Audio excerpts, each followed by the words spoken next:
Hey guys, Ruthless here. I'm going to be going over my Poison Blade Vortex Occultist.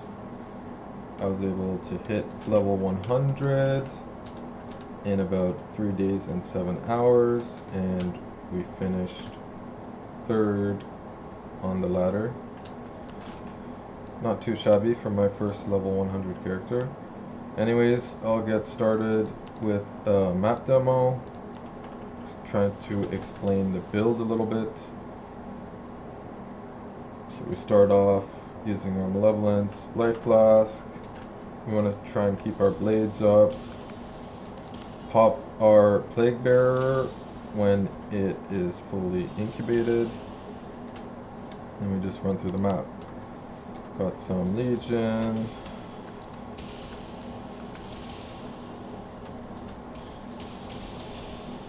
Just pretty much running around with Plague Bearer.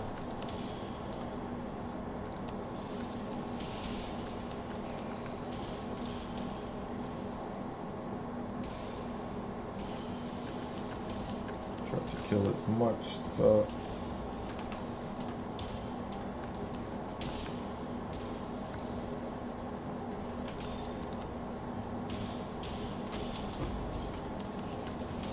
We can also curse with our temp chains.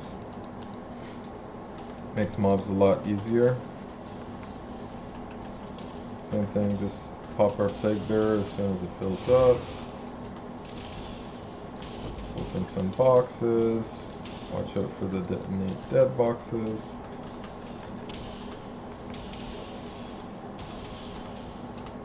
As you can see, this is a very fast build for mapping.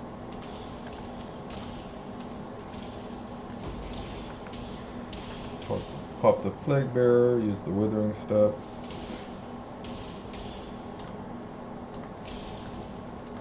Try and keep our blades up. Try and keep our Malevolence up.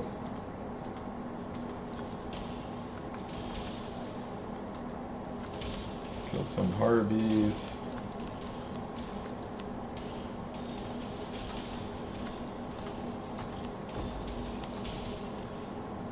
Can pop some of these if it's not too rippy.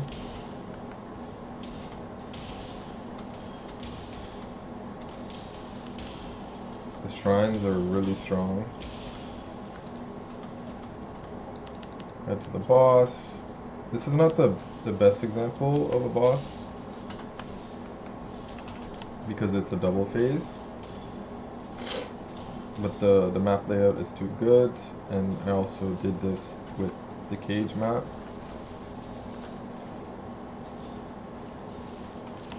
Kill that, and that is it.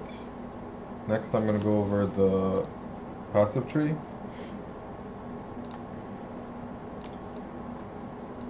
For the end game, go for spell area, a lot of damage over time, chaos damage over time, some reservation, bunch of life. We don't want to die. We get ghost dance, we run grace. All these charges for endgame mapping. Feels really nice. Skill effect duration. Went pretty well. And for leveling, we start off with Stormblast Mine, Orb of Storms. Go over to Lightning Walker and then rush into Elemental Overload. Once we hit level 28, we switch over to Armageddon Brand Cremation. And then we can move over, get some area spell damage. We can get these fire damage nodes over here. Some more damage over time. If we feel a bit squishy, we can get some more life nodes. And then we start speccing into our endgame build. And get the reservation, go down, get some life nodes here. And we don't switch our build until Blood Aqueduct, and then we can start respecking all the nodes that we don't need, including like all of this. We don't need this. Then we start full respec into the poison. into the endgame tree. Next up, I'm gonna do a look at my gear and how I obtained this gear. Most of it was from Harvest. Some of it I got lucky finding on the ground or crafting. So we use Imperial Skein here, high attack speed for shield charge, and it's a rune dagger. You just spam chaos harvest nodes. Here I got chaos.multi, poison chance, and I had open prefix. I crafted gain fizz, extra chaos, and our chest piece. This was actually our first 6-link we got from running the cage maps, and it's pretty good. Can't remember how I crafted this. Probably Harvest craft. Got Fizz DR, T2 spell suppression. Has a bit low life, which is fine. You're able to use the Gravicious craft on it. I'm not sure if this is the right color setup. I'm not sure if we spec added chaos instead of deadly ailments, but I did go with this setup. And the helmet, I think it was just a drop early on. It was just really strong, and then once I hit Uber Lab, I actually got the Herald of Agony reservation. So I just kept this helmet the whole time. It felt really nice to use all the auras. And we also got some implicits for fizz reduction. And on the chest we got extra spell block and gain flask. So the shield, we also crafted through Harvest. Harvest crafts are OP. The fizz reduction's a bit low here, but still helps out a lot. I actually exalted the max life onto this, and then it left us with an extra open prefix, so we crafted the fizz damage as extra chaos. And our gloves from Harvest, the implicits we were able to get withered and chaos.multi. The boots I actually got from one of the June missions. It actually unveiled the onslaught on kill, which is pretty nice. Also had 60 life and pretty good res. And then the implicits, we definitely want the gain fizz, extra chaos. Gives us a lot of damage. And the rings, this ring, Harvest crafted, the suffixes are really nice. And then I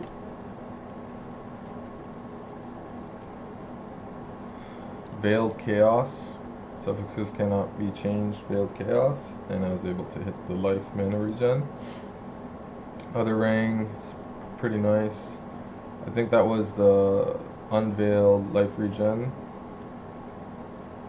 56 life regen from a ring is pretty good. 79 life, pretty good resistances. And amulet was actually a drop. Got T1 life, T1 damage over time multiplier, and pretty good resistance. That was actually really nice.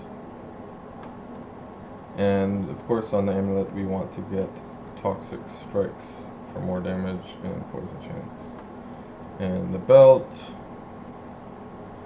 just Harvest crafted.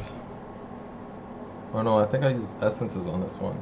Resist essences, we got T1 life and lots of res. The jewel here, we got life and res.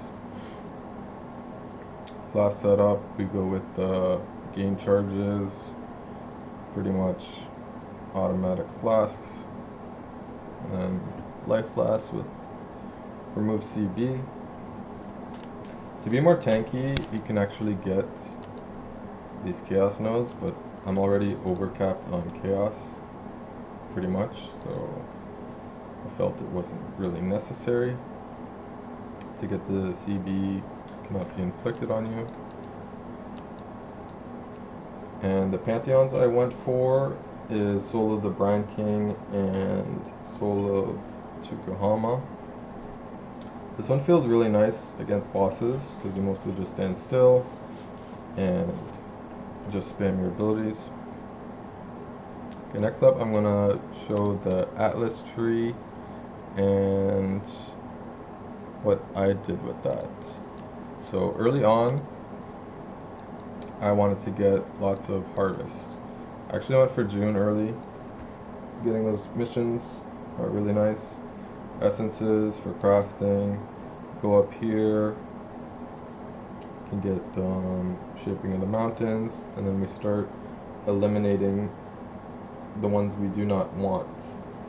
So we didn't want Breach, Abyss, or Legion early on. We wanted to keep Expedition for Tujin and getting Vol Orbs, because those are really necessary for progressing your Atlas. We also wanted to keep Delirium, because it's just really nice. And then we start speccing all the Harvest and some Harbies for extra XP. Go up here, Shrine nodes, extra Shrine, Harvey, Harvest. This is pretty much my basic setup. Once I fully geared out from Harvest, then I started to get more XP. So we went for June missions. This one is really nice, intelligence gathering. If I would have done it differently, I would have got this really early on, because getting those safe houses helped with XP substantially. In this setup, we went for Breach and Legion. I was trying to juice up some maps, get some extra XP. I ran Eater throughout the leveling process. I also spec some Breach nodes. Abyss nodes are really nice as well. This one grant extra XP from abyssal monsters. That's really nice, especially if you run rare maps and you get Underground Kingdom. There's a high chance of that. And also the depths, good for getting your bases, and also lots of XP there. I also went with Legion, Emblematic. I ran a couple 5-ways near the end of my run. Pretty good XP there. But before this endgame, I was actually spec'd over to the Beyond nodes. Those felt really nice, but early on, when I was level 99, I think I died to one of the Beyond DD. One of the Beyond bosses that do DD, and then I just spec'd out of that shit, because losing 10% XP when you're level 99 is not very fun at all. Okay, next I'm just gonna go through the maps that I chose. And I went with Cage and Underground River. As you've seen in my demo, Underground River boss kind of does a double phase if your single target's not that great. But the Cage boss is pretty easy. These are just very linear maps, very easy to run through and speed. And then endgame, I wanted an open map in Dunes so I can do all the Legion and Breach. And that is about all I have. If you have any questions, comments, feel free to post, subscribe, and I will be posting all the links in the description. Thank you so much.